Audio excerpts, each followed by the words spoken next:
Binibigyan niya tayong lahat ng sapat na pagkakataon na magsisi. Ayaw niya na pagka nagkasala ka, patay ka agad. Pagka nagkasala ka, nakagawa ka mali, patay kang bata ka. Wala nang maliligtas.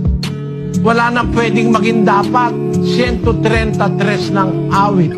Kung ikaw, Panginoon, magtatanda ng mga kasamaan, o Panginoon, sinong tatayo? Sino pa makakatayo? Buwal tayo lahat. Ibig sabihin, ang Diyos nagpapatawad. Kung tatandaan niya ng tatandaan ang kasamaan, walang makakatayong tao kasi lahat tayo nagkakasala. Ba't hindi ka agad pinatay ng Diyos nung magkasala ka? Nakagawa ka halimbawa ng mali sa magulang mo. O halimbawa, nakagawa ka ng mali, ba't hindi ka agad pinatay? Binibigyan ka ng Diyos ng pagkakataon na magsisi. Kaya lang, may mga tao, imbis na magsisi, lalong gumagawa ng masama. 8:11 ng Ecclesiastes.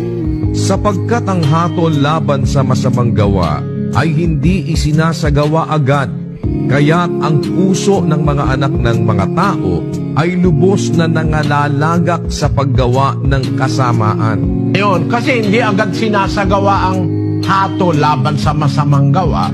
Ang mga tao naman sinasamantalang gumawa